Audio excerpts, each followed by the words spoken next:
Good morning. Thank you very much for your kind attention.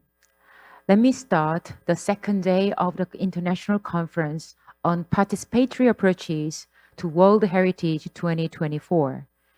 I'm your moderator today, Hyung-Kyung Lee. I would like to remind you of the conference aim to provide a forum for discussions that explore concrete and practical ways to engage communities in the process of inscription, conservation, and management of the World Heritage. Let me thank all of the distinguished guests with us today, as well as all of your participants from home and abroad for being a part of the second day of the conference.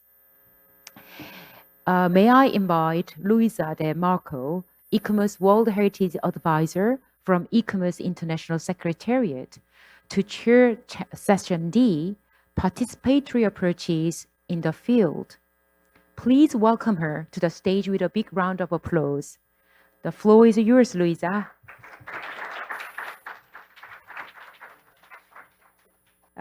Second day, we had a very intense first day. We had a session, the first one that accompanied us in the World Heritage Waters, and see how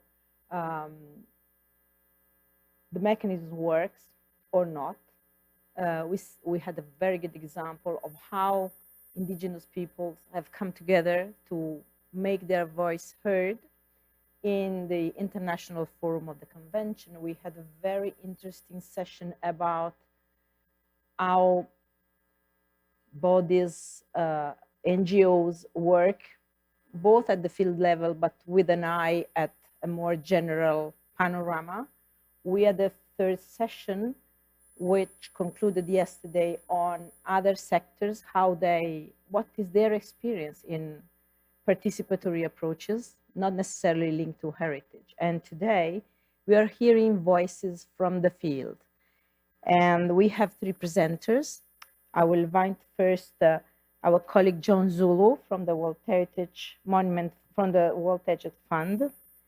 Sorry, from the World Monument Fund. I'm sleeping. This for me is night, so apologies. I'm trying to get my presentation about my colleague and say a few words. Most of us know him, but for those who don't know, John Zulu is now program manager of Sub-Saharan Africa World Monument Funds. Before joining the fund, is been working for the National Heritage Conservation Commission in Zambia as a conservation officer and site managers of Mosi Oa Tunya Victoria Falls World Heritage Property. And he has been there for more than 16 years, so he has a lot of experience from the ground. Currently, John is responsible for conceptualizing sustainable conservation projects and implement portfolio of community-led conservation projects across Africa. He has experience in management World Monument Fund's global priorities, including participatory inclusive heritage approaches, climate adaptation, balanced tourism. And it's a work that involves coordinating and monitoring projects carried out by heritage institutions and other organizations in respective countries. He also works closely with UNESCO and with the World Heritage Center and the advisory bodies, and we are very happy to welcome him on the stage, and the floor is yours, John. Thank you. And I think you have your time indicated there to help you navigate. Thank you so much. Okay, I'm sure you can get me now. Thank you. I'm saying appreciation goes to the Republic of Korea, Minister of Foreign Affairs, for this invitation. It's so special to me, and also the organizers, ICOMOS, and everybody involved. I so much appreciate this invitation. Already introductions have been made, so I'll go straight on to my presentation. And I'll be looking at community-based projects in heritage conservation and management in Africa, which we are currently doing or carrying out as a World Monument Fund. Where's the point? It's here. Right. So I'm sure most of you would have heard about the World Monument Fund. It's actually it's an institution that was formed up in 1965. And one of the first projects was actually in Africa, besides it actually being formed up in the United States of America. And this was in Tigray, Ethiopia, where actually the fund was invited to carry out some condition assessment at Tigray. And so you can see that already World Monument Fund is so much affiliated to Africa.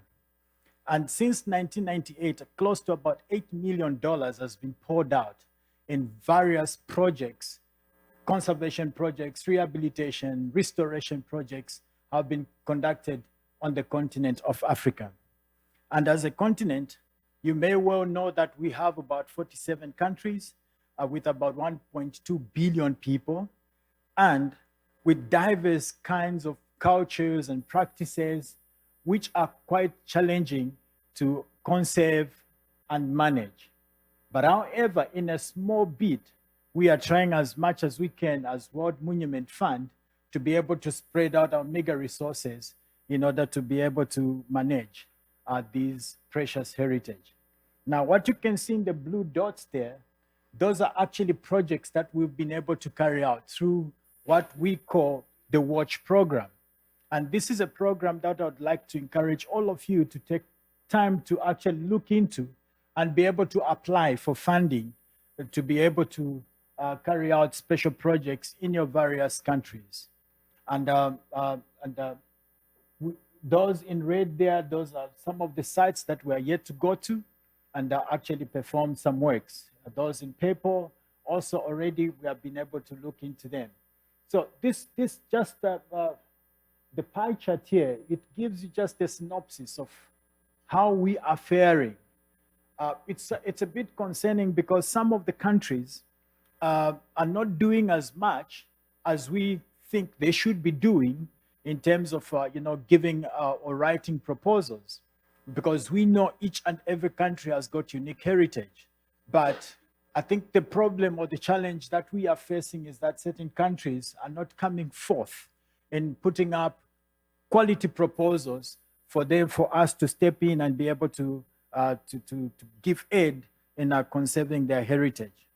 And so South Africa there, we still have a lot to do. We've been trying actually to reach out, but the response is slow. Ghana, it's 2%, but much of the funding or much of the works has been done actually in Tanzania and in Ethiopia. That's just a photo there of what we've been doing there. That's in Lalibela in Ethiopia. And also this is Kilwa Kisani in Tanzania. We've been doing restoration work. Also in Burkina Faso. This is Osani Oshobo, Sacred Grove, one of my favorite sites. Don't ask me why, or maybe over a cup of tea we can discuss. This is in Nigeria. And this is just a project that I'm from actually completing. This is at Great Zimbabwe. And these walls are so dear to me because during restoration or the clearing of invasive alien species, specifically Lantana camara, these walls were collapsed and hidden. But during the process of actually clearing out Lantana camara, we discovered these walls. Even the owners didn't know about these walls. And then we started the program now, the process of rehabilitating them. So this is wall number 70, 71, and number 72. They're so dear to me. I like this photo. Okay, so what about, what is it that we are doing as a region in Africa?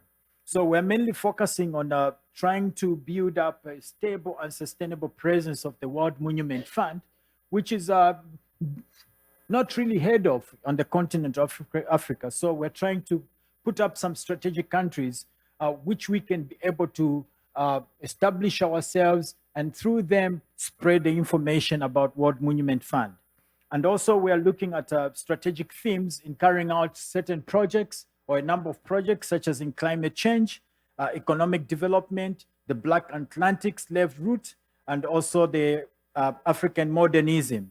An example is just this photo you are seeing here. This is actually Providence Island, which is in Liberia. This is, when you go there now, it's actually a sorry sight, but this is what we're envisioning it to be like, because this is a point where people were actually deported going across to the Atlantic Ocean as slaves. But it's a sorry sight, and everybody neglects this. So we are looking at this site to be a form of reconciliation.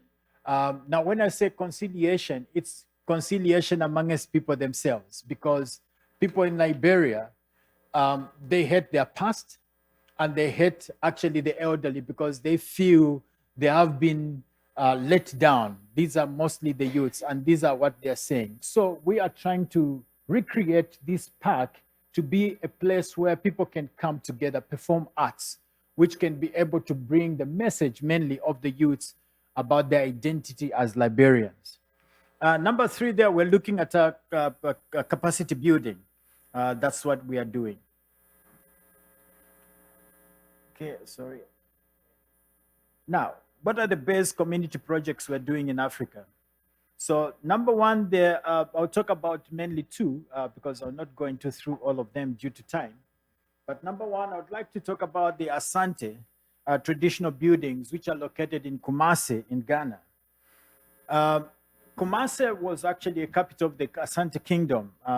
That was around about 18th to the 19th century.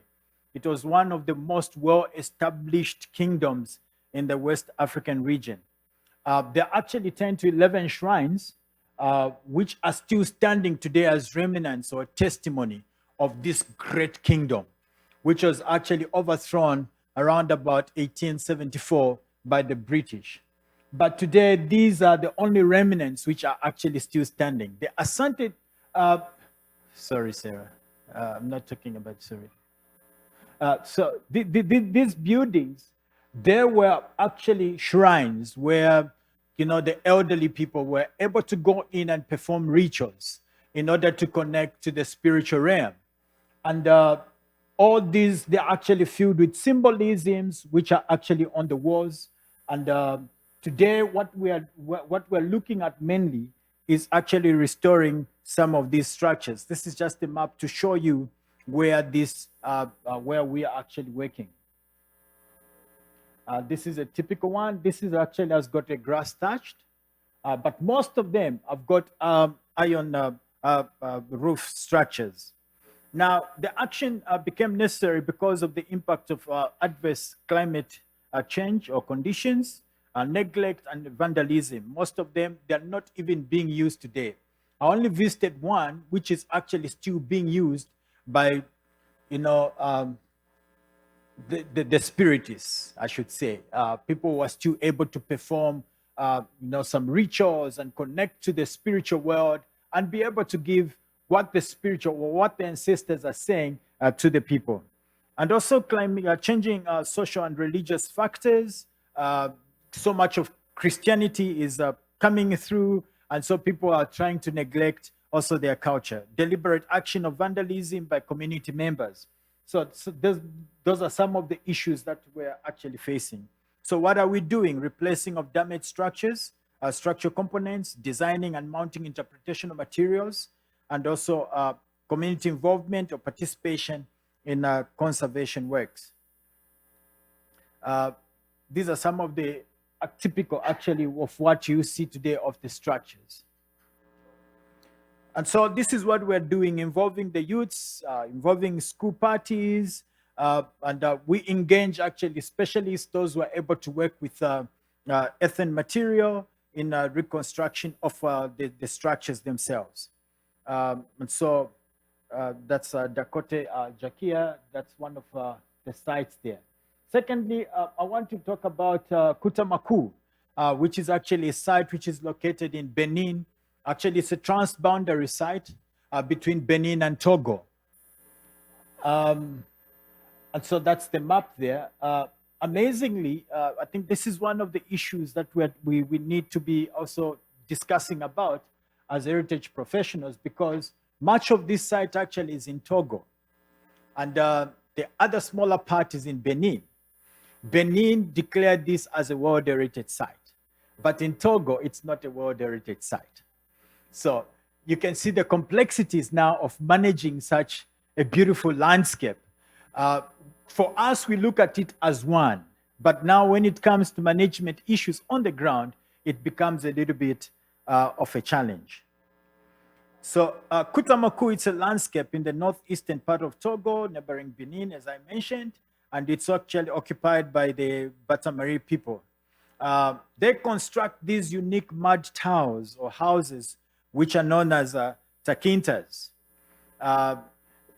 Nature is strongly associated with the rituals and beliefs of society here, because the structures themselves actually are symbolic of human beings, both male and female.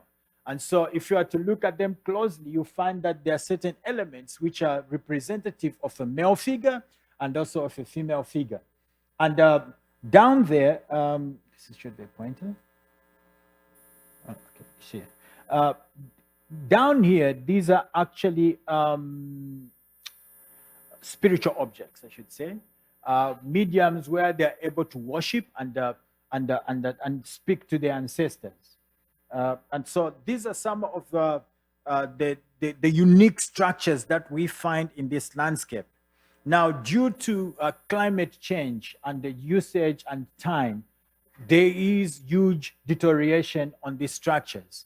And not forgetting also the gap between, age gap between the elderly and the younger. So you find that the elderly who knew how to construct and maintain these structures are actually fewer today. So these are mediums where they actually sacrifice grain, where they sacrifice traditionally brewed beer to their gods. Okay, let me go on. So what are we doing here? Number one is we're just conducting participatory mapping to identify villages where women are able to establish groups and participate in the project. And then focus groups were also convened in 50 villages where we are looking at, in short, we are trying to empower these women with different skills and abilities which they can be able to undertake and have a form of livelihood besides just doing domestic work. And so later we'll be looking at consolidating the results which we actually obtained, the data.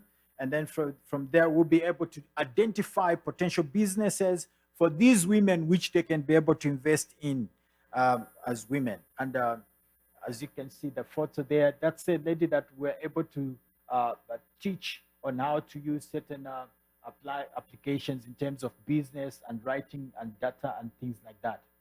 Okay, this is the summary of what I was talking about.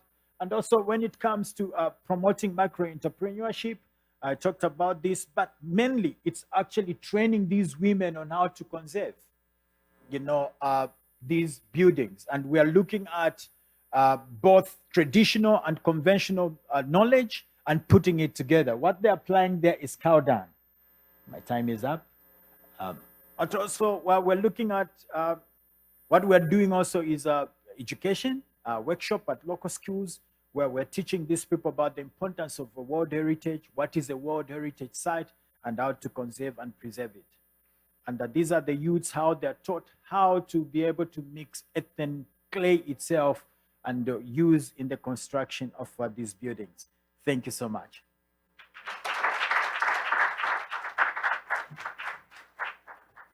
Thank you very much, John, to show us diversity and personal passion, but also all the stimulations that you can get from such a diverse continent with so many really interesting and rarer, not just heritage, but practices, and where really intangible and the tangible come together. Thank you so much. Very, very stimulating. I would like now invite Emmy Stevens, Heritage Research Manager at Murujuga, hope pronunciation is okay, Aboriginal Corporation. And please welcome her with some claps of hands. Amy is a Darug Aboriginal woman who has been working in heritage and Aboriginal social justice for more than 20 years. She's an archaeologist and also social researcher and specialized in heritage management and social justice outcome of heritage practice. Amy has worked as human rights senior policy advisor, specialist consultant, and has directed significant national research projects in Aboriginal policy and social justice outcomes. Amy's research focuses on truth-telling processes that prioritize the voices of marginalized communities to speak to the policies that affect their lives. And Amy is currently working with the Western Australian state government to draft the World Heritage nomination of the Murujuga cultural landscape. So welcome, Amy. Looking forward to your presentation. Thank you so much. Thank you so much. Thank you so much for everybody for inviting me here today. I'm really thrilled to be a part of this. I'm just going to talk a little bit about the Murujuga cultural landscape, if I can, just to contextualize the way we have tried to make participatory approaches a really meaningful thing in the process of the nomination. So Murujuga is located in northwest Western Australia. It's about 1,500 kilometres north of Perth, and it includes the Burrup Peninsula and 42 inshore islands. It's the traditional country of the Yaburara people.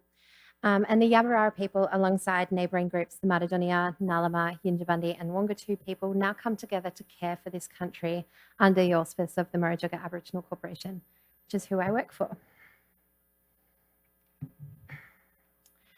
So Murujuga, there's just some nice photos to look at as well. Murujuga is most famous for its rock art. And we estimate that there are over 2 million petroglyphs across the landscape. It's also nationally heritage listed for its stone arrangements, with over 3,000 recorded based on a very limited amount of survey. However, the property is almost a continuous archaeological landscape as well. It's well recognised in Australia also for its ecological diversity in terms of topography and habitat, as well as flora and fauna. And it's also significant geologically for its antiquity and its complexity, including the presence of some quite rare geological formations. And geology is in fact a part of why the archaeology is so significant at Murujuga as well. It's an incredibly hard and slow weathering geology that means that what we have inscribed at Murujuga in terms of the rock art lasts for 50,000 years. And so we have this incredible record of what humans have been doing there for the entire duration of human occupation. But it's also a deeply storied landscape with creation stories that account for the formation of the country itself, including the transformation of this landscape over time, which gives the archipelago its current configuration. And this should be a video. It is. So people have been living in this region for at least 50,000 years. However, this short graphic hopefully will show how dramatically that landscape has changed over that time. So this shows how rising and falling sea levels have changed the coastline associated with Murujuga. The yellow shape is the location of the islands today. And as you can see, for the vast majority of human occupation at Murujuga, Murujuga's actually been an inland desert range located up to 160 kilometres from the coast. It's only about 4,000 years ago, which has yet to even happen, that the archipelago actually took on its current configuration. And it was only, so this is roughly what Murujuga looks like now. And it was only 160 years ago that the region was colonised and permanently settled by Europeans. Which means that for 50,000 years, the significance of Murujuga was seen from a very different perspective compared to the way it's seen today. For Aboriginal people from this country, this is where the physical world was first created. In the Nurrunyunjungamu, which is when the world was soft, an ancestral being created the ocean, and then creation spirits pulled the land up from the sea and lifted the sky. And it was ancestral beings moving through this barren, brand new landscape that carved the earth into hills, valleys, rivers, rocks, trees, and aquifers that exist today. This is the place where law, which is the natural order for the world, was first placed in country. And it was that law for country and the resulting traditional law for people that is inscribed into the stones at Murujuga so that it would never be lost. And that law is still practiced by traditional owners at Murujuga today, and it's how they have always managed country.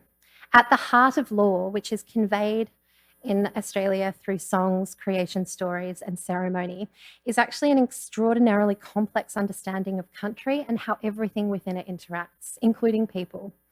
And it's that complexity of knowledge about how and why land is managed according to that natural order that has allowed country to be managed according to the same traditional law, even over periods of incredibly dynamic change. So Ngarrindjeri consider the Murujuga land and sea country to be a continuous cultural landscape. Beyond the tangible values that everyone can see, this landscape is a collection of ancestral dreaming tracks, songlines, spirits, ritual places, and ceremonial law grounds.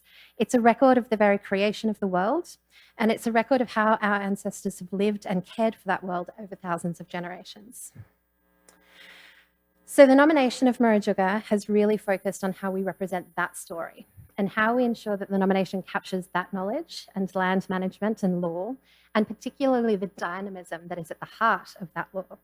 Because to see this landscape from a First Nations perspective, to see the way law responds to the changing needs of country, allows you to see the exceptionality of this place in a very different way. But that has become a very challenging thing to represent within a nomination process. It's complicated by the fact that much of the detailed knowledge of country and land management is embedded with law that is secret and sacred and cannot be documented at all. It's complicated in the intricacy and the complexity of that knowledge that takes a lifetime to learn, and from a European equivalent is the same as memorizing a set of encyclopedias over your lifetime. To provide just one small example, the depiction of human figures within the Murujuga rock art assemblage is the easiest way to demonstrate the extraordinary artistry and the stylistic diversity that exists within the assemblage. It documents the breadth of kind of subsistence, social, ceremonial, and mythological knowledge recorded within the landscape. And human figures can indicate ancestral creation tracks, ceremony, ritual practices, which law governs the management of that place. However, because of that symbolism and the meaning associated with those figures, they're considered sacred and dangerous to share with people who have not been through the initiation of law. And so none of that cultural information is able to be documented or shared in a nomination dossier.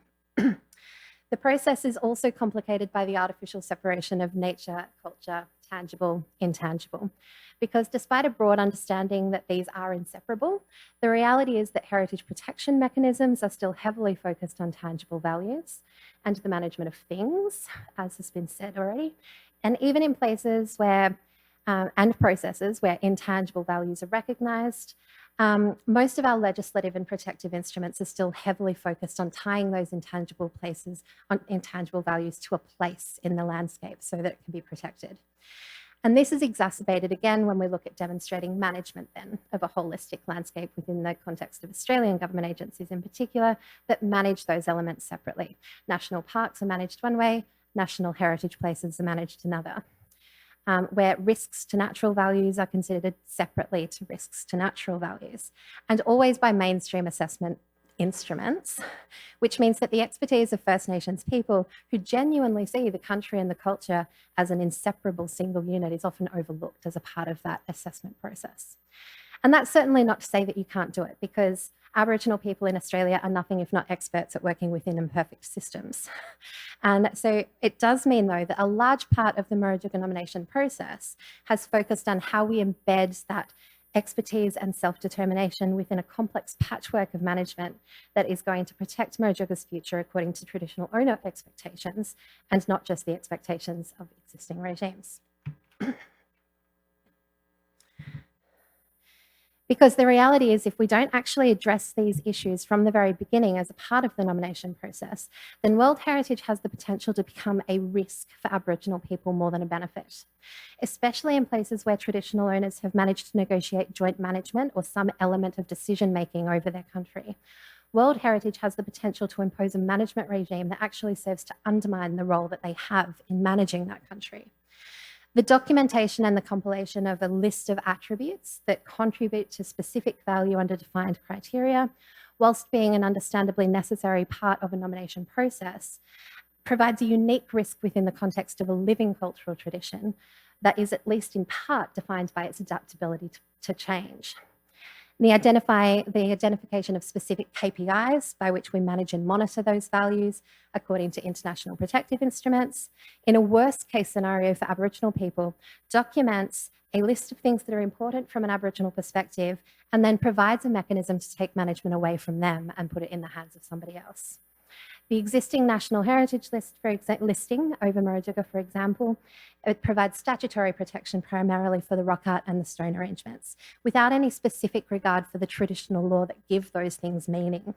And what this does essentially is it places the weight of decision-making regarding impact and management in the hands of heritage professionals and regulators. It perpetuates a systemic inequality that privileges Western mainstream knowledge bases over Indigenous skill sets and knowledge bases, which is not to undermine the role that subject matter experts have in supporting Aboriginal people to manage their country. Archaeologists, geologists, ecologists are incredibly vital as a part of that management process, but that cannot be conflated with subject matter expertise in regard to a cultural landscape, which has to lie with those people who are immersed in that deep and complex understanding of law and country. Because the last thing that we want to do is try and protect a list of places or practices or rituals that artificially preserves what cultural management looks like at this tiny snapshot in time and doesn't allow for that continued flexibility and adaptability in that Aboriginal management of a landscape over the next 100 years. All of which means that at Murujuga, we had to move a significant step beyond the checkbox of free, prior and informed consent that is so often the standard of First Nations engagement in the nomination process. That included a lot of things. This is just one of those examples. It meant that MAC engaged their own in-house World Heritage Project lead, so that the partnership between traditional owners and the state and the Commonwealth Government was actually a genuine one. And developing a process which looks like this and actually required a lot of consultation, where the first stage of required approvals for every part of the drafting process was the Aboriginal Circle of Elders and Board of Directors. And they also are the final stage of approval at every stage of the process. So acknowledging at its heart, FPIC is an ongoing process and it's not a one and done. It also required an Indigenous author with a similar perspective embedded at MAC in order to adequately represent the interests of the traditional owners. I firmly believe this is not the kind of genuine relationship that you can get on a consultation basis in writing a nomination. And it was only through years of discussion and two-way learning that it was possible to end up with a nomination dossier that meets the requirements of the operational guidelines and hopefully conveys the necessary content, but without compromising either the cultural sensitivity of the property or the First Nations perspective on what makes this place extraordinary. And that included decisions not only about the content of the nomination, but about boundaries, the criteria under which we would pursue World Heritage listing, and the appropriate long-time management of values according to traditional law.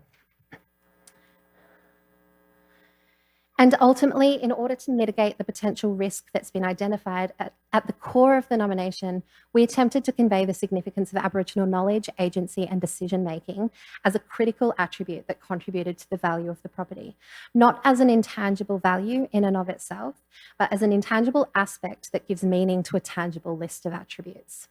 And this came with a cascading series of requirements in formalising the role of MAC in the management of the property. And although MAC elders and rangers have always managed this landscape, even since colonisation, that decision-making is not automatically embedded in processes within Australia into management regimes and protective management frameworks. And so there were years of negotiating the formalisation of joint management agreements, of management plans, the return of country from industrial reserve to national parks, which is owned by Aboriginal people in freehold title, as well as ongoing funding commitments for our rangers and digital cultural heritage management systems and that kind of thing. But the reality of this process is that you can have all of these things in place to drive First Nations participation. The linchpin, especially with Murujuga, was having a team of people who believe genuinely and wholeheartedly that this is how the process should work. Because this is not the standard way of operating in mainstream. It's not even the standard way of operating in Australia. We have had an incredibly privileged we are in an incredibly privileged position at Murujuga to have had genuine state and Commonwealth investment in ensuring that this was a First Nations-led process and that they were in control of the process at every stage of the way. And although this may not be something that you can write into a process, I think it is something that needs to be acknowledged as a factor in whatever processes we are trying to come up with. So we were incredibly lucky at Murujuga to have a team of people who worked to keep themselves and their systems and these processes in check at every stage to allow for a change in how Indigenous people participate. And it was that flexibility and sense of control that allowed for traditional owners to make informed decisions about what considerations and accommodations could be made by them as well to try and fit within the requirements of the nomination process. And I notice I've got 30 seconds left, so you'll have to ask me questions if you want more information about any of those things on the screen. Because ultimately, Ngāti Ngāli know that Murujuga is a property that is worth sharing with the rest of the world. Traditional owners and custodians of Murujuga believe that it is only through the continuous generational transmission of knowledge that culture survives. And so World Heritage ultimately is seen as a good thing still by traditional owners. It just requires a little bit of flexibility by not only traditional owners, but state parties and the operation of international instruments to ensure that what we're doing is not putting at risk the very thing that ultimately we are trying to protect.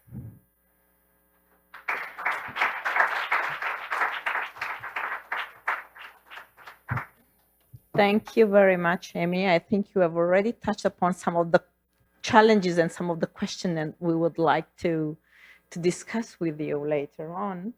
I really like the point you've raised and the perspective that actually what the Aboriginal people here are trying to do is to show from their point of view, so opening their own eyes and their own mind and help us to see through their own eyes their place, which is incredibly generous and an exposure that indeed need to be taken into account when any evaluation will happen.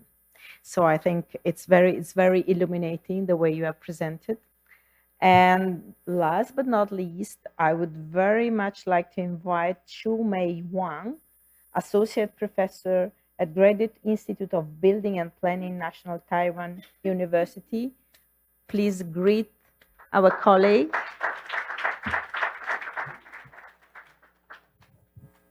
Chu Mei Wang research area intersects heritage studies, indigenous studies, and memory studies in East Asia. She has published in several international academic journals results of her research. Recently, she has led in an edited volume titled Frontiers of Memory, Difficult Heritage and Cross-Border Political of Post-Colonial Nationalism, and other edited volume titled Community Responses to Disasters in the Pacific Rim, Placemaking in Displacement. Huang has dedicated her teaching and research to community participation in heritage preservation and management and recovery planning. She is core member of the Pacific Rim Community Design Network, and we will be hearing her experience now. Thank you very much, and the floor is yours. Thank you. Thank you for the kind introduction. Good day, everyone. I'm Chu Mei from Taiwan. Truly an honor to be here. I'm grateful to the organizer, including Ministry of Foreign Affairs, South Korea, ICOMOS, and CGSI and Sogang University. I will be sharing some lessons that we learned and we are still learning from Taiwan. Since the late 1960s, actually, the notion of citizen participation, as illustrated by this famous diagram here, the ladder of citizen participation, conceptualized by Arneston, actually in the area of public health, has already been picked up and gaining currency across different fields, including planning and increasingly recently in heritage studies. However, many practices still remain as tokenism, as you can see in the letter, if not totally manipulation. The degree to which participation could be carried out matters, especially in working with indigenous communities in settler countries like Taiwan. Over the past 2 decades, institutional reform slowly picked up in Taiwan to enable participation of indigenous communities. In 2005, we had the promulgation of the Indigenous People Basic Law, which prepared us to follow the UN Declaration on the Right of Indigenous People 2 years later. And it is also important to contextualize a little bit. Contextualize participation in Taiwan, a place located in the Pacific Rim, one of the most disaster-prone regions in the world. Geopolitically speaking, the source of risk did not only come from nature. There has been competition over territories. As a result, Taiwan had actually gone through arguably 6 colonial rules since the 17th century. As you can see here, from the Dutch colonization to the Spanish, the Chen family, the Qing dynasty, the Japanese, and the post-war Chinese nationalist regime, arguably until now. So the intense regime changes have greatly handicapped indigenous sovereignty in Taiwan. In other words, the indigenous people gradually lost their territories and autonomy. In the case of Zhuge people, much of their traditional territories became the Taroko National Park, with the beautiful landscape covered by some symbolic landmarks inherited from previous regime. Especially the autonomy of indigenous people in Taiwan was endangered during the Japanese colonization period, which is the reason why since 2016, the central government of Taiwan has paid much attention to indigenous heritage as a way to restore historic justice. Under the presidential hold, there has been more investment in advancing the cultural representation of indigenous peoples and enabling them to directly participating in cultural affairs. Heritage making, among others, is believed to be a key area where indigenous people could demonstrate and enjoy community resilience. Indigenous heritage to the nation state, as I argued previously in a paper, I think it served as a useful name card for the country to introduce itself as a critical member of the Austronesian network, a realignment of geopolitics through a new form of diplomacy, heritage diplomacy, as well as a reformulation of identity for national politics. So it's within this context that the task in advancing cultural representation and participation of indigenous people in Taiwan is implemented in this framework under the presidential hold, the Board of Indigenous Historical Justice, the Division of History Group, Bureau of Cultural Heritage under Ministry of Culture, and then under that there are different focus, including in advancing history book, education, and heritage. And I've been really fortunate to be able to be part of this effort. So of course, there was broader political and social context to support this policy effort. Actually, the awareness of community and indigenous rights arose since the late 80s. An important condition were actually ready for the preservation of indigenous heritage. While some indigenous communities were able to rebuild their traditional houses at ancestral lands, others, such as the Chikatsugan community, as you can see in the slide, they found it much more difficult to exercise their rights because their old homes were burned down during the colonial time under Japanese. It is only through oral history and community commemoration initiatives that the links between memories and landscape could be restored. Ironically, though, while most people in Taiwan today still need to learn about this forgotten past, we can actually find a picture depicting the war between the Chikatsuan community and the Japanese army at Yasukuni Shrine in Tokyo, as you can see in the slide. We are still trying very hard to close this gap in public understanding. Participatory heritage making, as we believe, can be seen as a key instrument to help closing this gap. To be more specific, it is a kind of participation for shared knowledge and shared future. Participation in this slide can occur through the cycle of heritage making, starting with nomination, followed by restoration, management, and importantly, heritage interpretation. With every step, we wish to take participation very seriously. What does it look like on the ground in the case regarding the Botan incident with the Japanese, even before the Japanese colonization? This happened in 1874. Masazuka's battlefield, which was forgotten for a long time, was recently listed as a heritage last year. And following that, there was this very first repatriation of human skulls from University of Edinburgh in last November. No time for more detail, but I'm happy to answer questions later. So these are what's been going on very recently. In the Chikatsuan case, though, they have been trying hard to reveal their histories that was cleared by fire, as I mentioned, and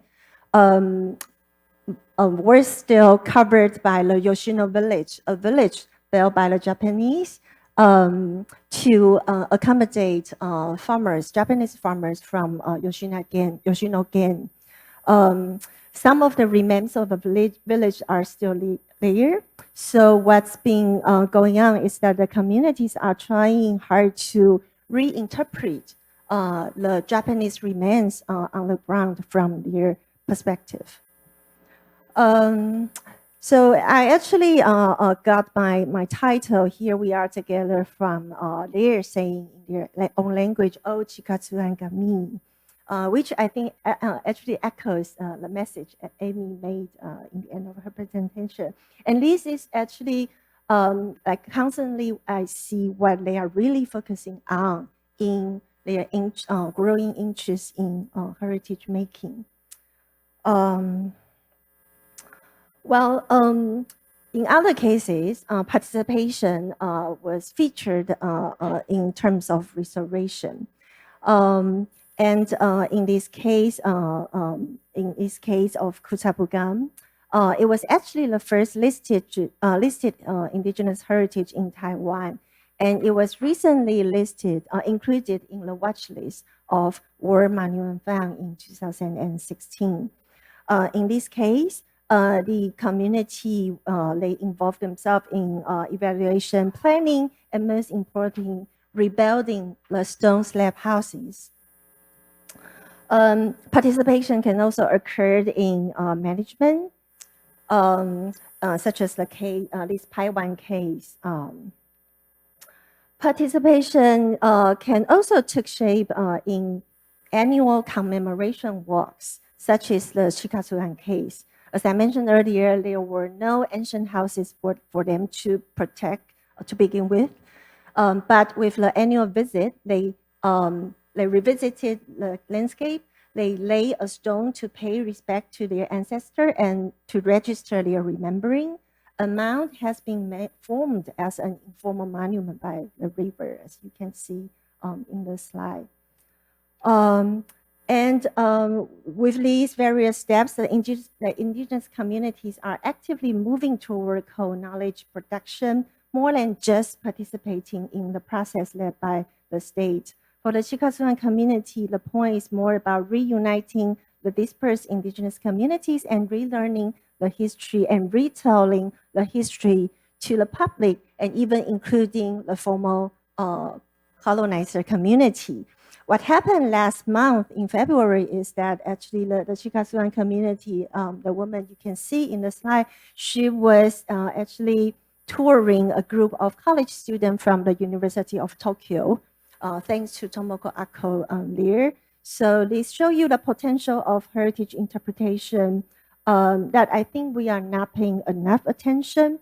It might be even more important than having monuments of reconciliation built and inviting the president to participate in the inaugural event, as what the policymakers in Taiwan have been pushing for. But I, among others, are trying very hard to ask them not to push too hard, because the indigenous people, they have their own agenda and their own perspective. So in concluding my presentation, again, I want to make place emphasis on value of co-creation and knowledge co-production, which can be effectively in advancing dialogues and understanding that eventually might help us move toward reconciliation. In conclusion, again, I also want to echo some messages that were made yesterday. So participation indeed is not a one-off action. It will be necessarily contested and even actually largely frustrating many times. But only in so doing, I believe, will community resilience emerges in this unfolding process as a cycle. Thank you very much. Thank you very much. Very, very interesting perspective on how to use participatory processes to reconstruct and reconnect threads of history and reconnect this history with people and the people with places. So I think it's a very specific point of view, but from which we can learn a lot on how make the participatory process really helpful for self-awareness of people as individuals, but also as members of a community, and resonates for me very much what you've done with my experience that I had in Moldova, where the need for understanding the history talks a lot and would be a healing process for the individuals, but also the communities and families. I mean, at different levels, different way of communities. And while I was speaking so much, my colleagues have been more efficient and picking up chairs. So I would like to invite you back on the stage for an exchange also with our audience.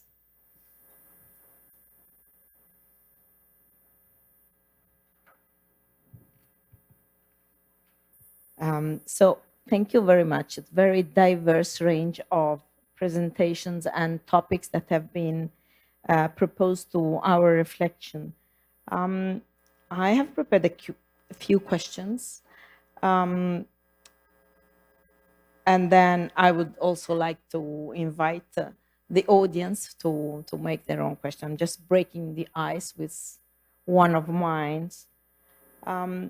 I think that resonates very much with what Emmy has presented, but I'm not trying to invite you first. Whether and how international frameworks, be safeguard principles, also the convention themselves, policies, can be supportive or have been supportive or cause of hindrance in participatory process, but also in, as you have been working for a nomination, or in any other type of activities. So I think an understanding from your perspective from the field, how the international stage and their instruments can be either helpful or not helpful in addressing participation and in heritage processes at the site level. I would be very much thankful for your insights. And if you want to start, but I don't want to force you to be the first. Put me on the spot, that's all right. Yeah, look, I mean, to be honest, most of my lobbying is kind of at the state party level, because I feel like that's where there's a lot more room for that real genuine support process. But I mean, I've had these conversations previously with the advisory bodies as well, and ICOMOS in particular, taking this kind of human rights approach to an assessment of FPIC as a part of the nomination process, and a little bit I guess I query the rigor around how that assessment is made. Who decides what is the appropriate body to have been giving that free, prior, and informed consent, and particularly how informed is that FPIC? Is always, as somebody who's been in the room over and over again and had people come and say, we have the consent of an Aboriginal party because we paid for this meeting and therefore we consulted, and that is considered kind of the checkbox of consultation and FPIC. So I mean, it's a really difficult question. I'm not proposing I have the answer as to, this is how ICOMOS should do it, but I mean, it definitely requires, I think, some real thought around how you are part of assessing FPIC as a part of the nomination process. And I guess a little bit of flexibility in terms of how much demonstration of attributes and that contribute towards potential OUV has to be undertaken as a part of that nomination process in a written dossier, where from an Indigenous Aboriginal perspective, there's far more restrictions around what can be written down and put on paper compared to what can be told to somebody as a part of, an on-site mission or something. This is getting into territory that we've not actually obviously had the assessment of Murujuga yet. So there is kind of an element of how that's going to roll out. But it was one of the real struggles for the 5 traditional owner and custodial groups that come together to care for Murujuga, is that expectation of how we meet the requirements of the operational guidelines without betraying these incredibly real, sensitive cultural confidentiality issues. So something perhaps there that from an international instrument level could really support First Nations engagement in that process.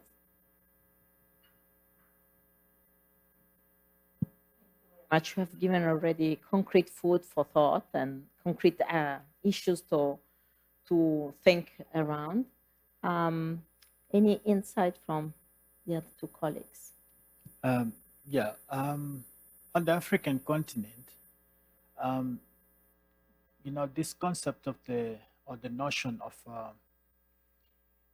World Heritage Sites, it's more or less like becoming more problematic, I should say, in inverted commas, in the sense that communities are not seeing the expected benefits, because once they were inscribed on the list, they expected much to say, there's going to be, protection and benefit sharing will be visible or tangible. But as time goes by, they're not seeing anything. And to say the worst, there's some form of deterioration on the part of the sites, because there is much involved in maintaining and upholding the status of the World Heritage Site itself. And so the beneficiation there, it's questionable. And a more practical example now, on the other side, it's where now a site has to be declared as a World Heritage Property. And specifically, I'm talking about the Barose cultural landscapes in Zambia, where traditions and practices have been going on for more than 400 years. And the people are saying, look, yes, you've done this whole process. We're about to endorse our signature, but no, we can't do that. Why? Because we feel we are belittling ourselves if we were to apply ourselves to the convention. Because we do not want to answer to anyone, because this is our culture and this is our tradition. And so they are not seeing really the value. And lastly, the whole notion of World Heritage, it's more or less like considered to be for the elite, and for the people on the ground there, they're not seeing themselves to be up there. And so it does not apply to them. And so whether you talk about it or not, for them, they don't care, because it's their heritage. And so they don't feel the value about it at all. Very interesting, and I think full right not to see the value of World Heritage, to be honest. But it's a reflection that, of course, that is needed on how we can communicate better with those who think that World Heritage is not something that are interested with. But still, I think it should be respected, the idea that maybe World Heritage is not for everybody, in the sense that people might reject. Like, you do reject the DOC, of wines. Some producers refuse because they think it's going to standardize the product too much, and this is not what they want. So it makes sense. In Taiwan, I think in contrast to what John kindly shared with us, I think I don't need to mention the unique position of Taiwan in international relations, which prevented us from joining UN. So we don't have a problematic World Heritage Site to talk about until now.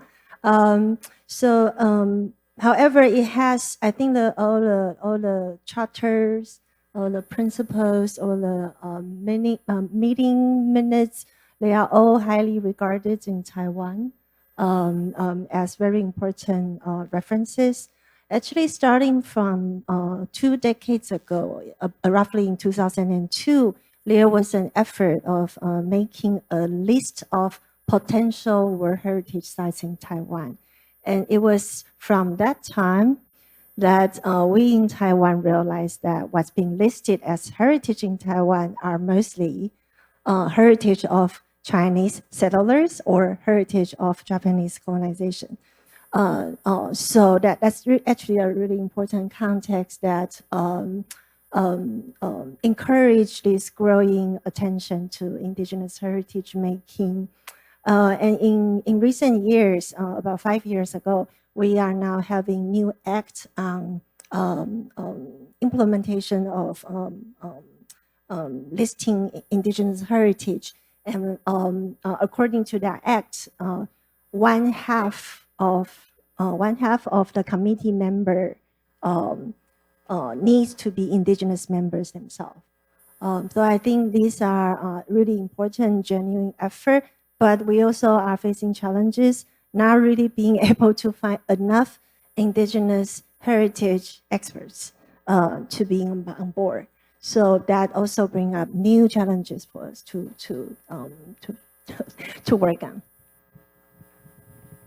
Thank you very much. It's interesting perspective also to see the interest in international standard setting documents, even though the possibility to be part of this, officially at least, of this international community is not there, and hopefully will be in the future, but we don't see the horizon yet.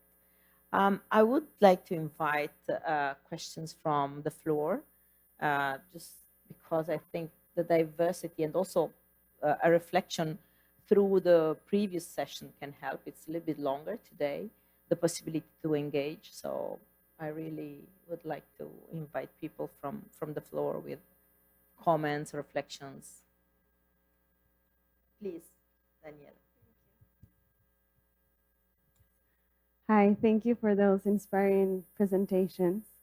I noticed that a lot of your presentations focused on engaging the local communities and in indigenous peoples, and I think you show that how that can be done very effectively in different ways.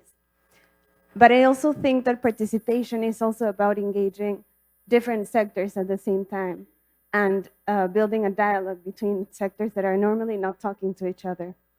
And especially, I was wondering about the government and the private sector that usually have more power in the decision-making processes. So I wonder if you can share your learnings or experiences, but also challenges in trying to bring these very different worlds together in your facilitation, in your experience in this project. Thank you. I'm happy to start if you like. I think in the Australian context in particular, I think the reason that we focus so much on how we support First Nations engagement as a part of this process is because the other parties don't struggle quite as much as we always have. So, I mean, obviously the expectation to consult broadly within the community is a part of the kind of nomination process, and we have a lot of stakeholders that are a part of that, including mining proponents, state government, Commonwealth government, the local council. We have interested fishing charter groups that have interests in the islands and marine park and national park. So there are a huge range of kind of stakeholders that are a part of that process. And in terms of the practicalities of that, we had an interagency task force and a World Heritage Working Group that brought together all of those parties on a regular basis. And that is, in an Australian processual kind of framework, a normal part of World Heritage. What was really different about Murujuga is that we made sure that it was actually the Aboriginal Corporation that had a majority vote on all of those decision-making committees and task forces, and the expectation really was that when we're looking for support and we're looking for review and we're looking for commitment from all of those other stakeholders, that is given in the context of this is about what this property means from an Indigenous perspective, and we want you to support that as well as just your own interests in this process. In the case of World Monuments Fund, of course, the main stakeholders we consider are the governments. So this is despite actually if individuals or if private sector or whoever would write to us to say we need you to fund such and such a project, for us to step in that country, we need to recognize actually political leaders. I'm saying so because understanding the landscape where we come from, politicians would want, recognition. They would want to appear on the first page news with big headline to say politician, blah, blah, blah, was there officiating on such and such a project. And don't make a mistake of omitting them because he will cause chaos on your project. And so deliberately, we just have to step in and say hi to them. We are in your area and we would want to do such and such a project. And of course, we have got now the right holders who are the community themselves. For example, like you saw the people at Kutamaku would actually go right up to the community now through their leadership structures where would sit down with the chiefs, would sit down with the other headmen and then discuss with them and go right up down to the other community members. And of course, there are others as well whom we deal with, for example, like independent researchers and especially scholars as well, university students, professors. These as well, we engage them because we so much believe in exchange of knowledge and technology, especially when it comes to construction works, especially like what we are doing in Kutamaku. And also, we are interested in people that sometimes are independent, they've got an independent mind. We also bring them on board so that we could hear what they are able to say. But otherwise, we engage a diverse mode of stakeholders and right holders in our projects.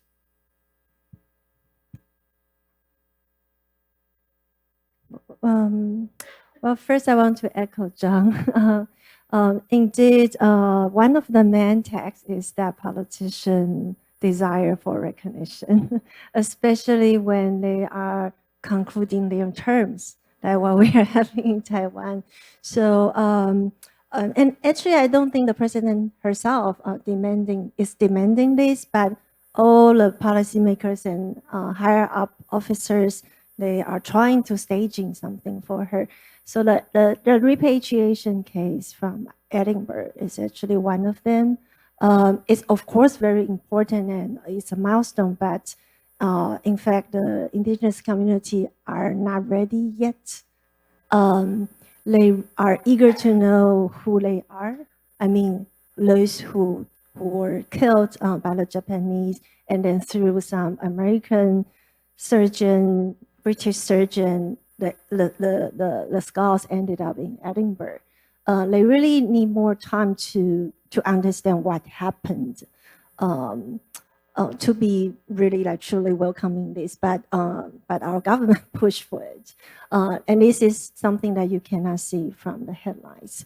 The other point I want to make in responding to Danielle's question is that indeed it's a navigating different ideas among different stakeholders is truly a challenge, especially in the context of Taiwan, where indigenous population is only 2.5% of the total population. So they are minority everywhere, even in their homeland now. So when it comes to relearning about landscape and recognizing landscape, you always get different ideas from people living in the neighboring area. And everyone has a story to tell how their family ended up in Taiwan. And they are also eager to be recognized. I think we are a society where this notion of multiculturalism largely remains a theory, and people in reality are still learning. So it's a bit difficult and we are still actually working on it. No perfect solution yet. Thank you very much. I just want to make a small comment concerning what you mentioned about processing memories and the push of national authorities on citizens to process those memories, even if they are not ready yet to do this. And it resonates a lot on the work that we have been trying to do in ICOMOS when concerning sites related to recent conflicts, how the memories are processed, and how this process should be a healing process rather than ignition of other type of issues that not necessarily conflicts, but difficult in societies. I would like to pose another question from my little sheet. But if there is something, okay, Victoria, go first.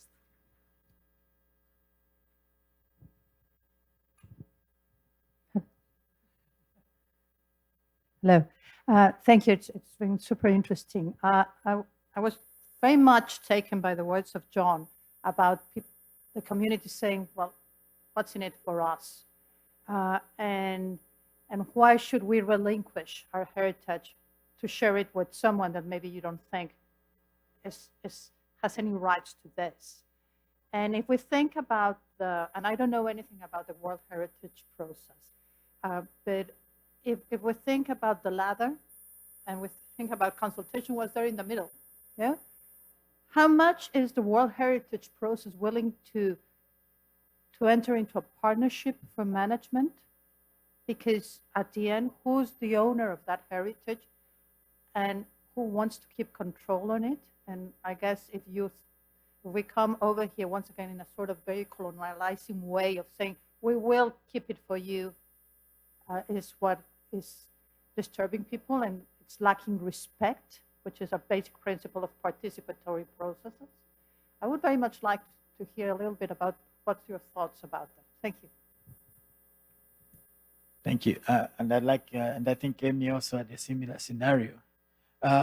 So the Barose people, they understand, they're able to read very well and articulate things very well.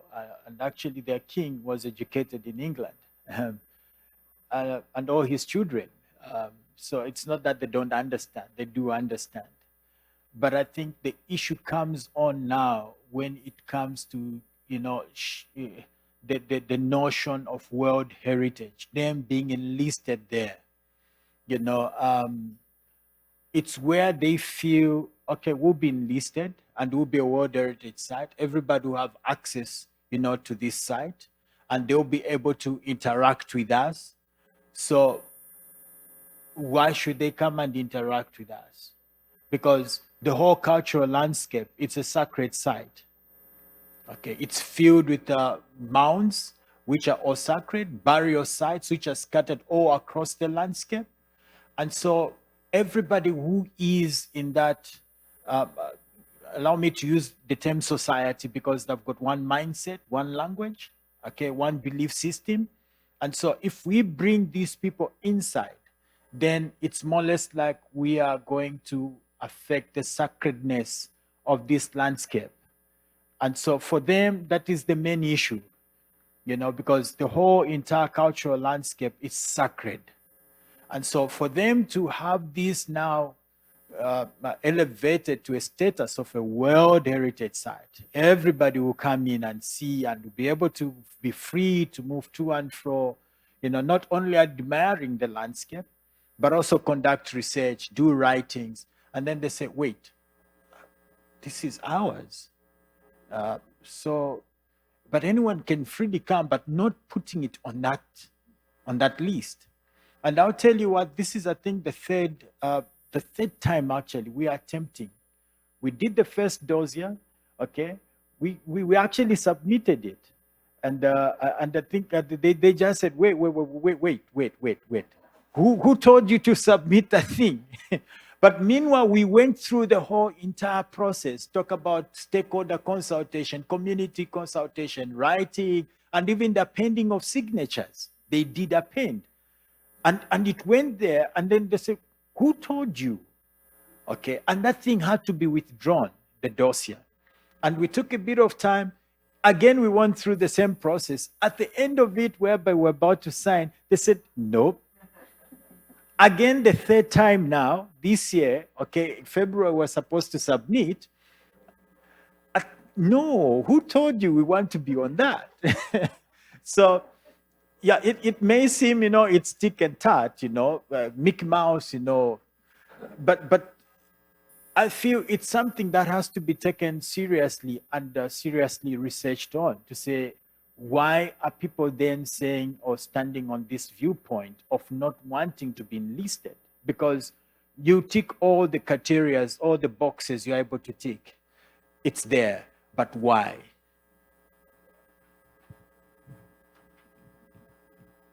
I don't know if I've answered your question.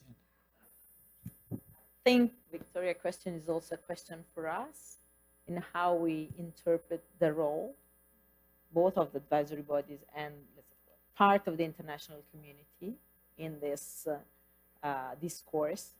Theoretically, management and protection is in states, parties, and as much as possible with communities. But of course, the international community still has a say and try to have a say. So the way in which this say is perceived or proposed, and both things are important. I think it's very interesting what you're saying. Perhaps more than trying to understand why they're withdrawing each and every time is the process for which who is pushing for submitting and when in the end people stop the process at the last minute and say, you're not convinced. Because there is also not exploring only why they don't want to be there, but why 3 times they went through this process, at some point decide to, well, maybe not. This perhaps a question. Questions? When? And I haven't seen, okay. Whatever, okay, Isha's lost. Thank you very much.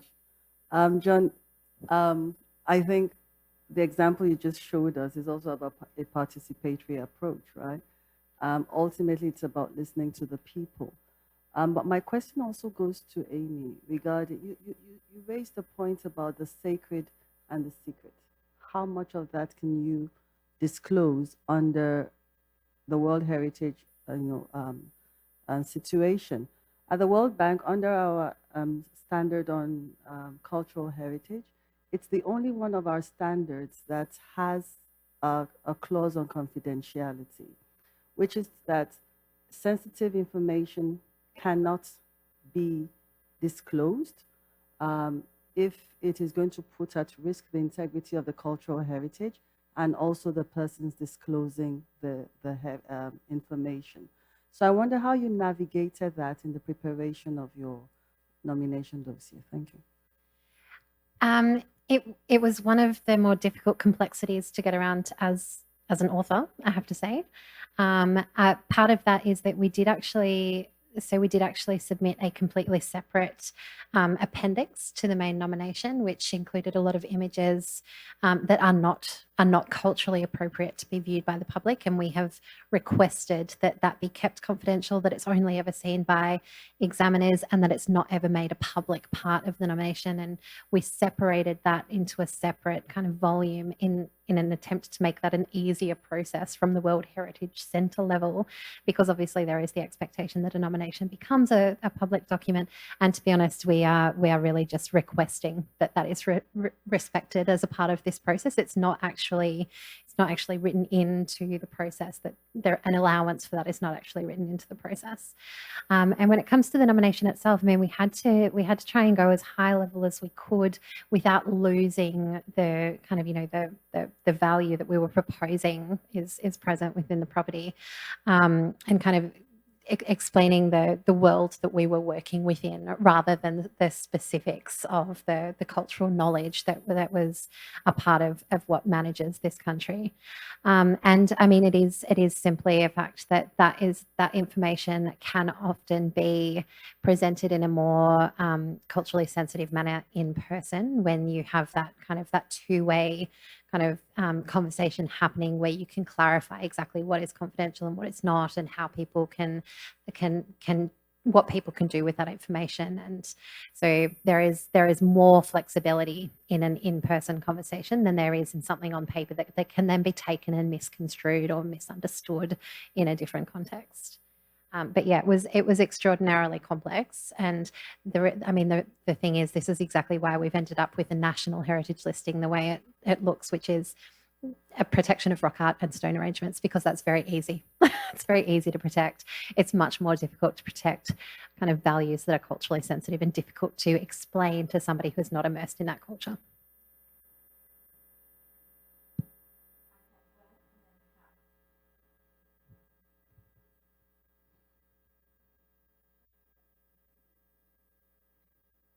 Yes, thank you. Thank you very much for these presentations. Maybe I have one question more for Amy. It was interesting as regard the FPIC and the way it was organized. So, and you presented it as a process in itself, as well as a framework. So maybe a little bit more from you on the as regards the planning of the FPIC in itself would be interesting. And for all of you, maybe more in terms of the planning of the participatory approaches, I mean, along with the project, when it ends, whether there are some follow-up, how do you ensure in a way that what was established through the project pursue or continue? Yeah, so the FPIC process, or the consultation process at Murujuga, was essentially the first thing that we developed and kind of put in a framework. It was really just about making sure that there were informed decisions at every single time there was a decision to be made. And in my view, the fundamental rule of FPIC is that if you are talking about FPIC without those people in the room, then it's not FPIC. So it was actually Indigenous people, the Aboriginal Corporation, that decided at what point they would need to be involved, and ensuring that they had somebody in the room at every single meeting that made sure that they were receiving all of the information they needed to make an informed decision.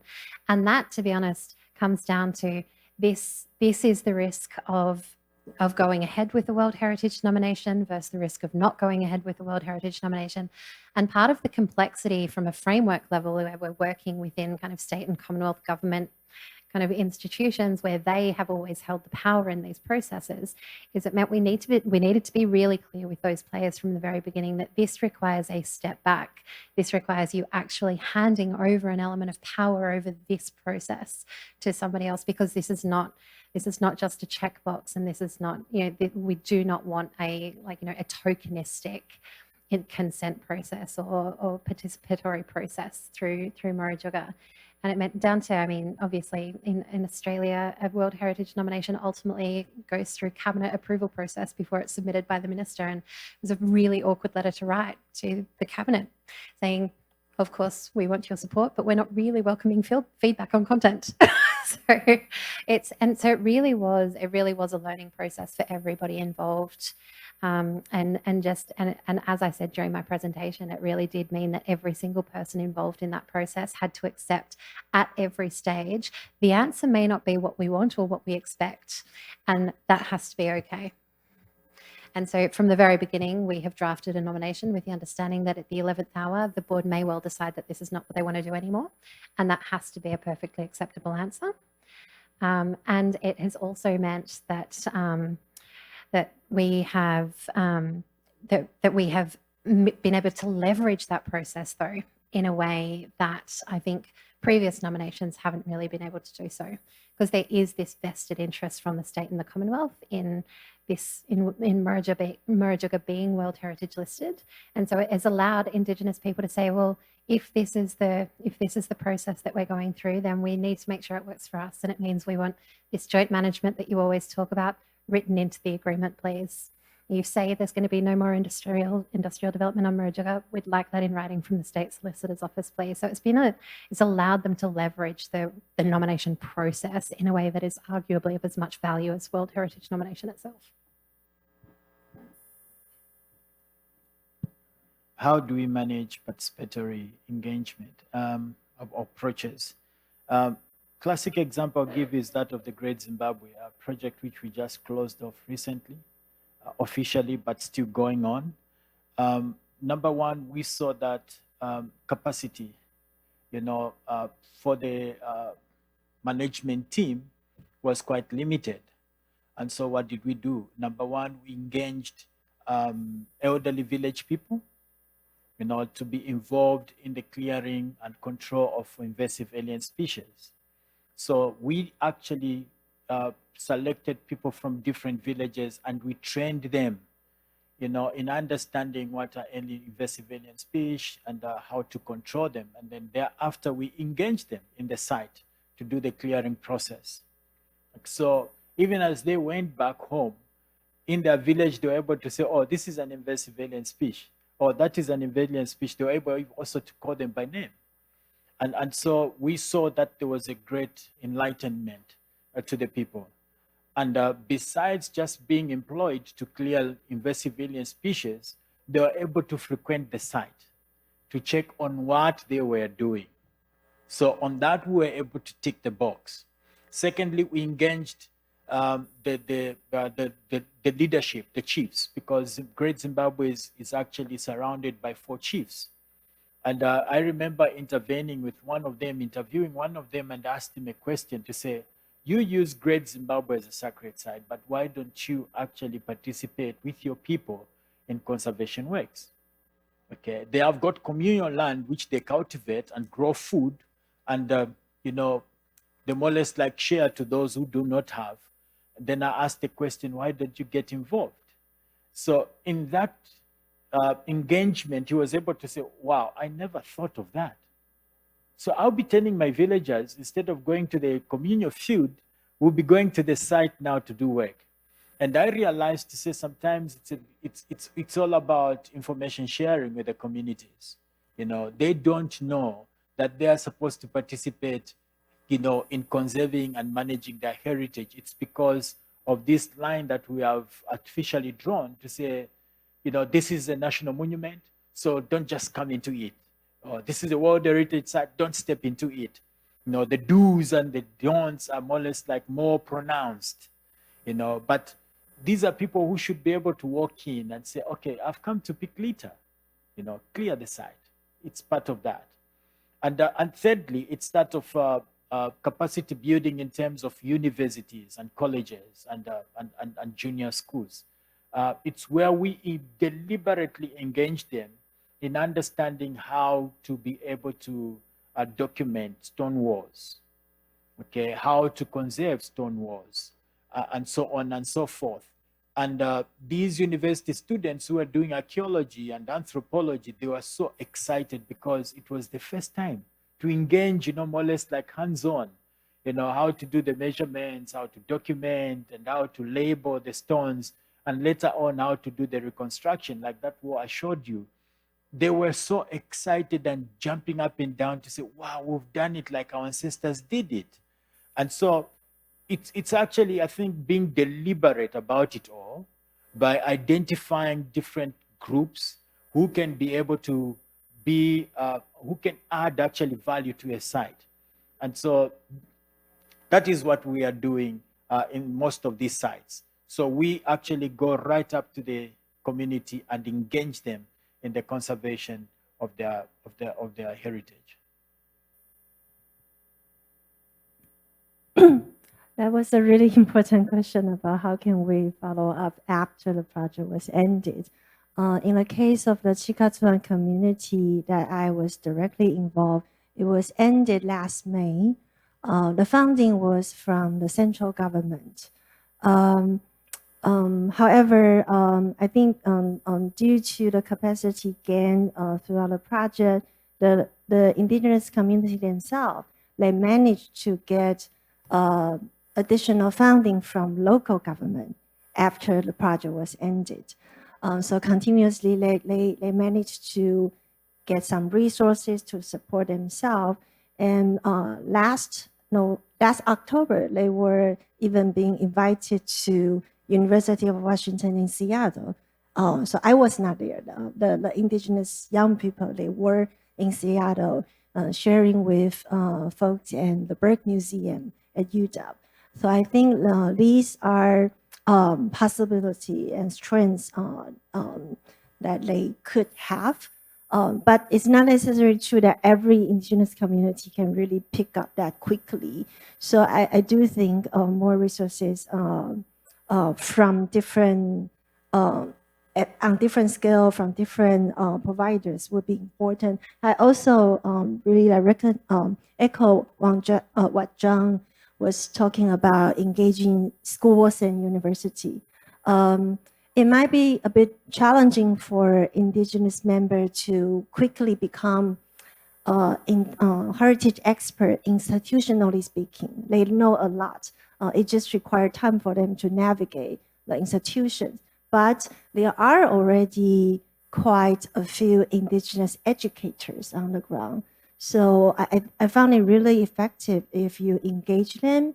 Then even without projects, they could do a lot in integrating teaching about heritage into their curriculum, and that could really, I think, lay important seeds in the community, the next generation.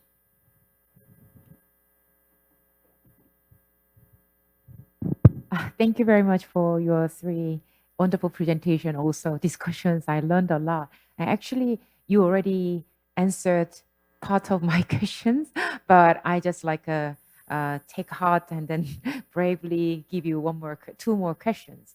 One thing is that actually John and Amy and Shumei already talk about how three of you, your projects overcome the tokenism.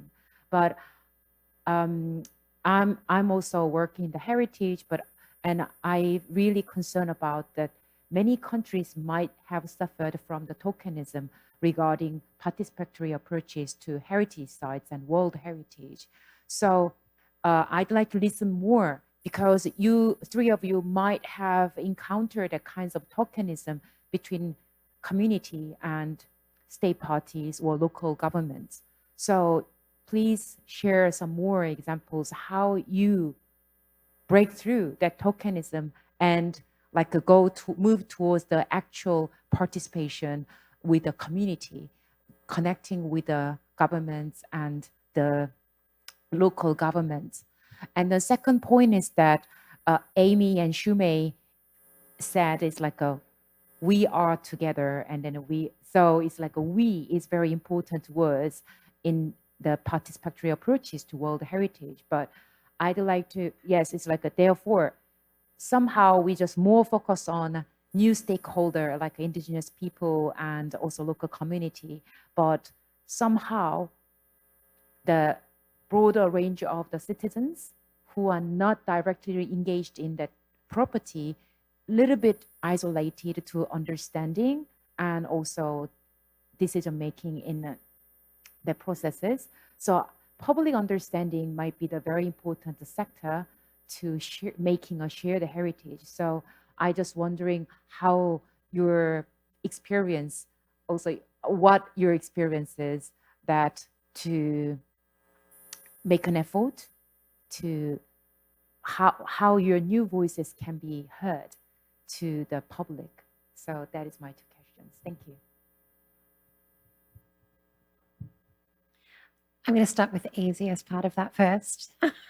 One of the real issues that we have dealt with at Mojaga is a lack of support for World Heritage from the broader community, based largely on a complete misunderstanding of what World Heritage is and what it does. So there is this kind of public misconception that World Heritage is going to come in and it is going to be completely revolutionize the management of country, and it's going to stop people fishing, and it's going to stop people camping, and it's going to do all of this kind of really, like it's going to stop us enjoying this place the way we always have. And this is not necessarily the First Nations perspective. This is the broader community. This is the fishing clubs and the community, like the local government. So we actually had, as a part of that kind of 4-year nomination kind of period, we had a massive public education campaign, which included fact sheets, and it included us going in and talking to community groups ad nauseum about kind of the fact that World Heritage itself is not going to change anything about the way you enjoy this country. It is, you know, like, in fact, as a part of the nomination, we have to demonstrate that we are already managing it in a way that doesn't need to be changed with a World Heritage listing. I think like this is kind of been a big part of kind of how we've garnered more public support towards the process. But it has, sorry, the other part of your question was about tokenism, and that I think is something that is far more difficult to give an answer to. And I think if we had the answer to it, I wouldn't be seeing tokenism in First Nations consultation as frequently as we still do today. I think a big part of the answer, though, is that in terms of assessing that FPIC and genuine consultation, we actually need to acknowledge that First Nations people have their own expertise that are very different to the expertise we have as archaeologists or anthropologists and everything else. And I think this is kind of the world we all live in, as people kind of think, oh, well, you're an archaeologist, you work with First Nations people a lot, you can surely figure that out as well. It's not actually a skill set that inherently comes with being an archaeologist or an anthropologist. And it is something that actually requires its own level of expertise. And I think when we're talking about, it's not an answer, but when we're talking about especially this idea that we would assess that at a kind of, as part of an international convention, that is something we really need to be considering, is that in fact, First Nations people have their own expertise that need to be considered as a part of that First Nations process. The latter question that you asked, in our case, we realized that, you know, in Africa, it's very difficult to separate politics and heritage. Okay, it's impossible. And we have tried by all means to trade, you know, this area very carefully. And I'm speaking about the case study of the Barose cultural landscape. Okay, because cultural politics as well there, it's actually very hot. Okay, now vis-a-vis, you know, the national politics. So you find the leadership on the ground and the national politicians as well, there is a friction.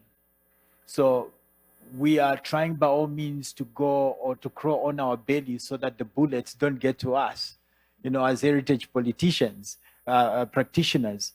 And so we have been very careful not to start a fire which we cannot be able to quench.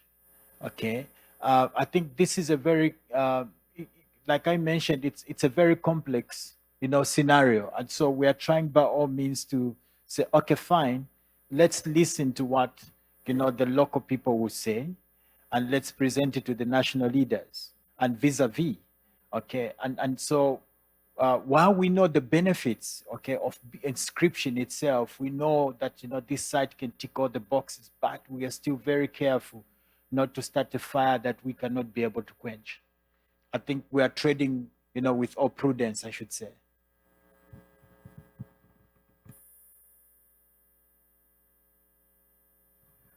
The same is true in Taiwan. I mean, this inevitable link between politics and heritage. But I think I would like to reply Hong Kong by in a concrete case context.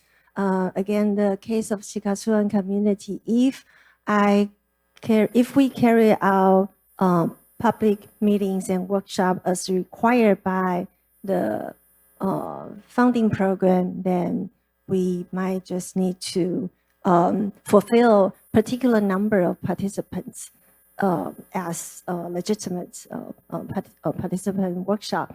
But we all know that actually the particular community was already displaced and dispersed into 7 villages. Yeah, so if I want to like skip the really difficult, challenging process, I could have just have one meeting in the biggest village, and I can collect enough number.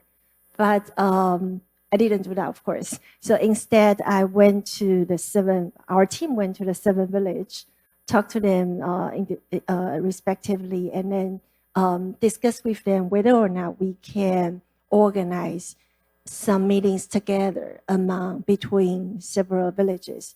Eventually, there were much more meetings than required by the program. So I think that indeed require interdisciplinary effort. So historians then would play a role in this, helping us understanding the really complicated context. And sincere experts, I think, also are very important in ensuring that the process would not end up becoming a kind of tokenism. And in terms of advancing the understanding of the general public, still remains a challenge.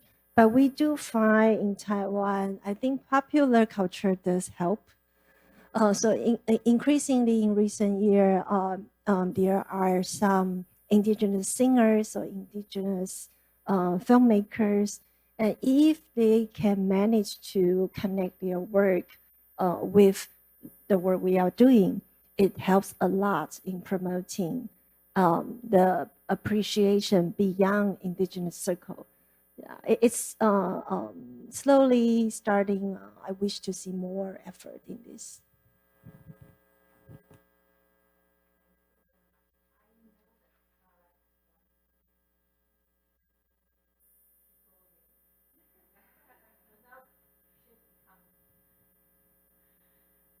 Yeah, thank you, Louisa. I was waiting because there were so many other questions. I didn't want to take up the time, but now I have the opportunity. Now, I was just reflecting with Louisa before how this session was a very interesting one because all 3 of you are working at site level in different ways, but you know, you keep it real when you're working on the ground. And there's something very important about that role of site manager or other people who coordinate at site level. And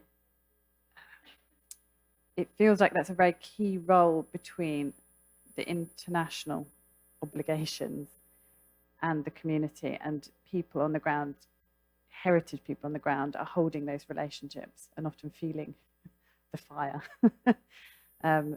You get the best and the worst. You get to hang out with the people and it's fantastic, but you're also there front line when things go wrong. So I was just very curious about any words of wisdom you might want to share about in that bridging role between international and local. What's working, what's not working, what needs to be reinforced to make it work better, because whether we like it or not, it's an international convention, World Heritage, so we're always going to be working at multiple levels. What mechanisms would you know, is there a wish list? Do you have a wish list? Maybe that's the question. What would you want done better?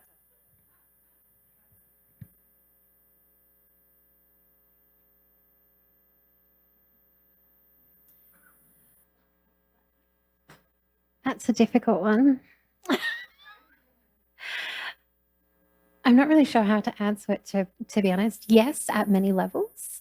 I think probably what has been a real struggle at Murujuga is people feeling like they are heard as a part of this process.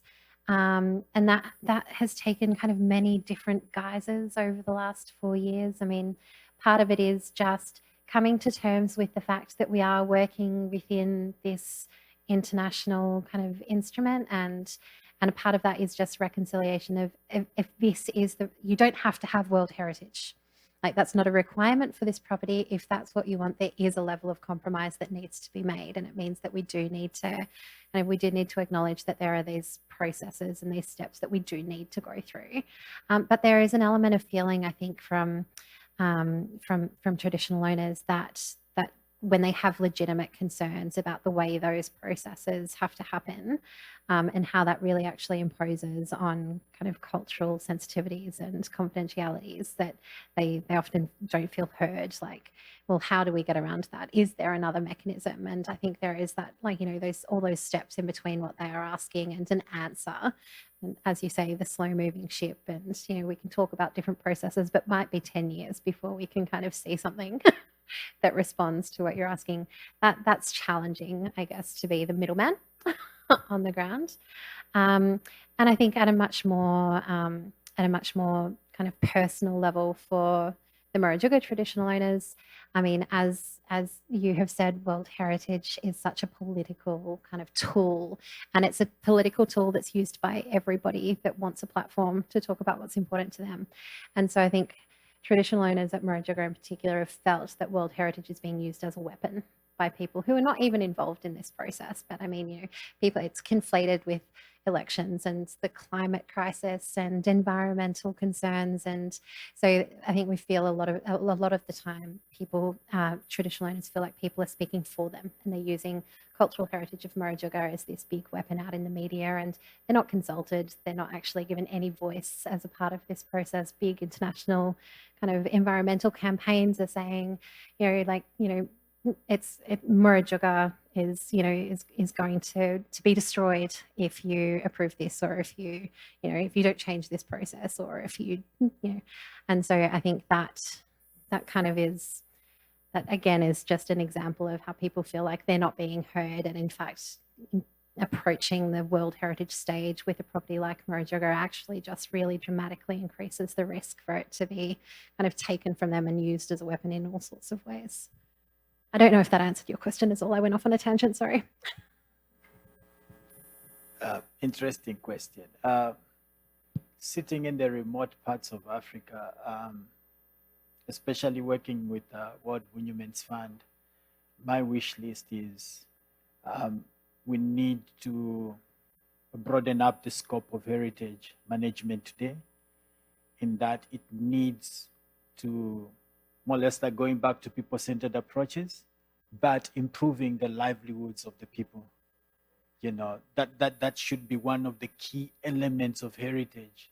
And like, you know, us focusing much on the heritage itself, protecting, conservation, management, restoration, talk about all blah, blah, blah, blah, blah, blah, and forget about the people.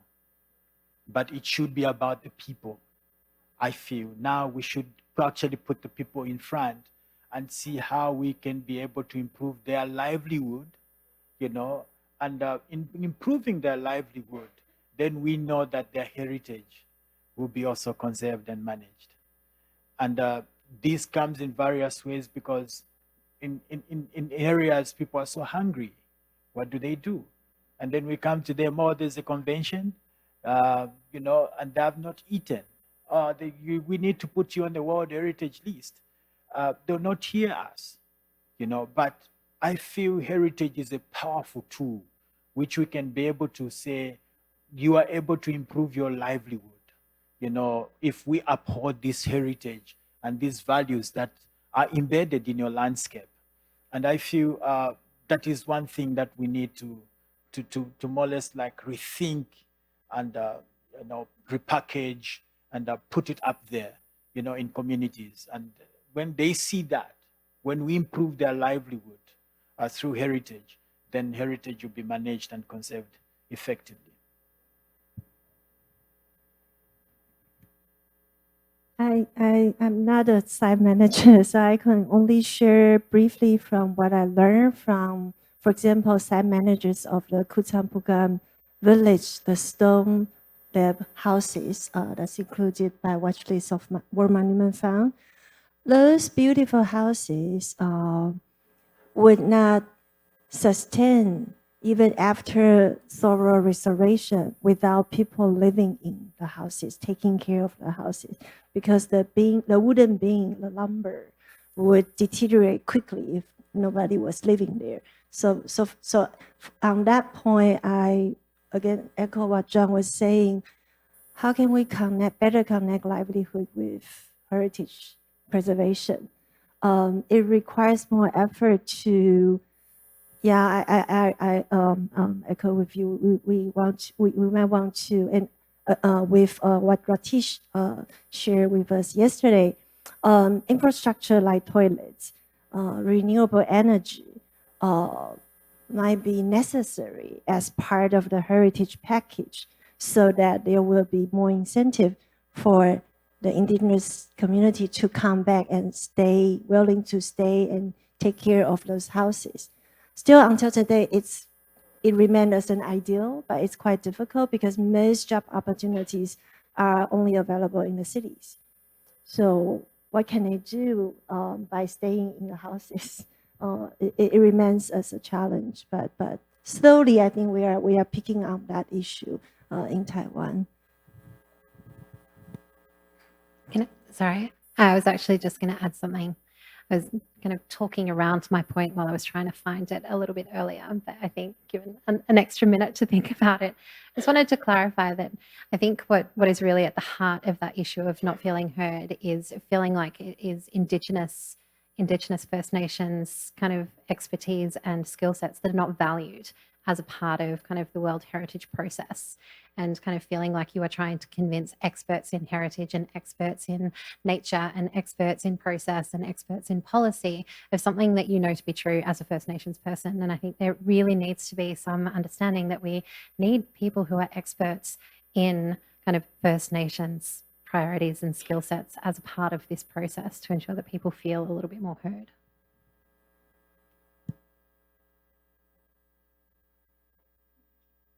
Thank you very much. I think we have still room for 1 or 2 questions from the room, if any. Otherwise, I have mine, but I would like more to give space to you. Okay, we'll go with one of mine. I would like to ask you to share with us what are added value in heritage-related participatory process that you have experienced that are valued, that could be important at the site level, at the national, at the international stage. So how we can understand and how we can communicate this added value from your real experiences, not theoretical, but really how we can perceive from international stage what is this added value that really is important. So it's important to do things in a certain way. What could be the message for at national level, and what is what you can really treasure from the experience, positive experience and value that you have found or co-created, as our colleague from Taiwan was saying before.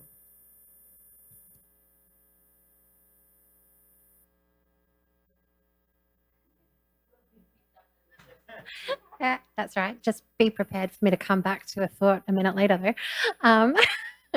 Yeah, look, I think, to be honest, I think probably what has been most valuable in terms of what we've developed at Murujuga, and what I think is really critical at every level, is an acknowledgement of just an acknowledgement that subject matter expertise comes in kind of different guises. And I mean, as Aboriginal people, we have never underestimated the subject matter expertise of an archaeologist or an ecologist or a geologist coming and supporting us to assess kind of potential impact and what's important about, you know, particular aspects of a property.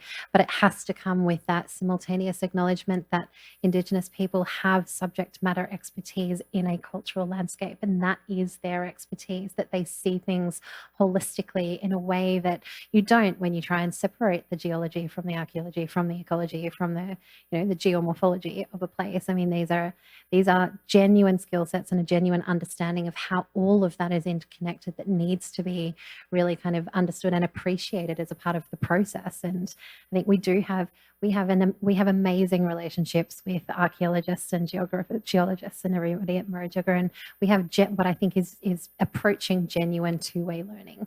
And we have archaeologists that come in and say, I have this skill set and I really want to be a part of helping you manage, but they equally respect that the knowledge that they don't have that is held by First Nations people is equally important part of the conversation. I think kind of if you're going to start anywhere, it is just that acknowledgement that First Nations people have a skill set that is as valuable as anything kind of we offer as subject matter experts in any other field.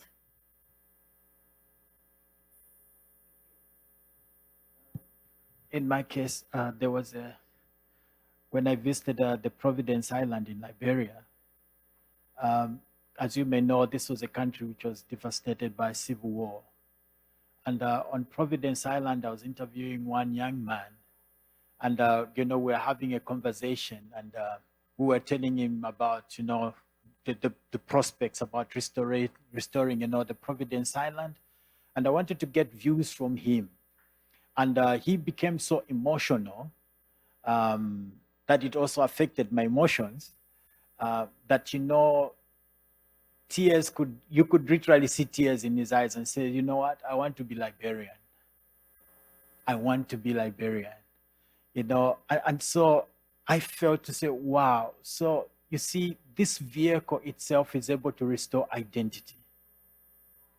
It's able to restore identity amongst people themselves. They're able to identify themselves with their country, with their landscape, you know, despite whatever has been happening in the past, you know.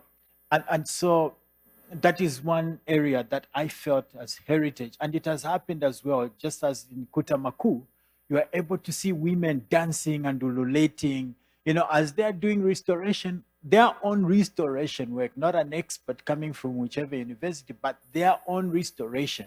You know, using traditional management skills, they are able to do that, dancing and restoring, and that is their identity, you know. And so I feel identity is one critical issue that I felt in doing that through heritage practices or conservation work has been able to bring so much satisfaction to myself, because people no longer look down on themselves. They don't look at their evil past, I should say, but they have now this bright future before them to say, wow, so I am this now, you know. And nationally itself as well, several countries where we've done work, like in Ghana, Zimbabwe, you find the states parties as well, they come back and say, thank you, you know, thank you, because we on our own would not have done this. We would not have done this. And just that word in itself, to me, it's something that is gratifying, just to say thank you, because, you know, as a nation now, we're able to smile because these monuments that you've restored, these sites that you've restored, they bring joy to us because they're national emblems, you know. And to the world, on the world platform itself, I feel we as World Monument Fund, we're complementing, you know, all advisory bodies. We're complementing also the efforts of UNESCO, World Heritage Center, in that down there, we are actually mingling with the people. We are hands-on ourselves, quietly, and we are trying by all means to uphold the values which are embedded in the sites, you know. And so in that in itself, it's so gratifying, I should say.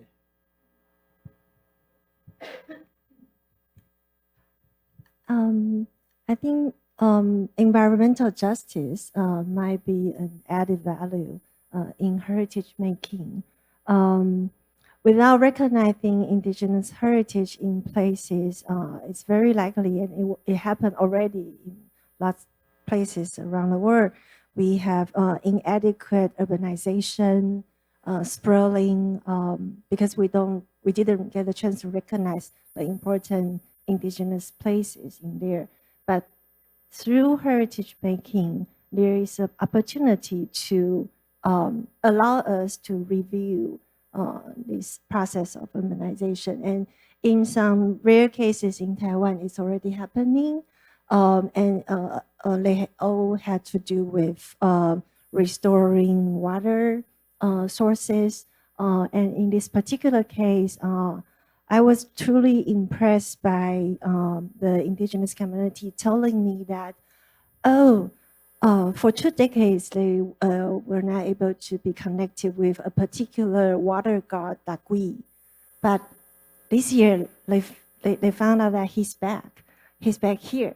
Of course, I cannot see the god, but I saw them preparing the millet wine in the community museum next to the heritage site, and I know that it's happening. That was really a touching moment for me. And also identity. To be able to allow the indigenous parents to participate in our workshop, we managed to have some children session on the side so they can be participating in the discussion. And I brought my own daughter to those children sessions, so she get a chance to play around with them and becoming really good friends. So eventually she asked me this question, like, "Mommy, am I an indigenous person?" I said, "No, unfortunately you are not." She was so disappointed. But I found that really a really important moment. I mean, I'm imagining if this experience can be expanded for the majority public to truly recognize the value of indigenous community in our society, I think I would be more hopeful for our future. Thank you very much for your contribution to this session and for the fruitful conversation. I hold back to our colleague to close up. Thank you, Luisa, and thank you, the 3 conferences. Yes, please give them the warm applause. Thank you for your enthusiasm and active discussion. And then, ladies and gentlemen, we would like to express our gratitude to all of you for remaining with us until the end. We hope that this conference has a role of incubating participatory approaches to World Heritage, and we look forward to seeing you all again next time to check how community participation in World Heritage develops. It is time to move forward and to make real changes. Thank you for your cooperation and participation over the last 2 days. Thank you.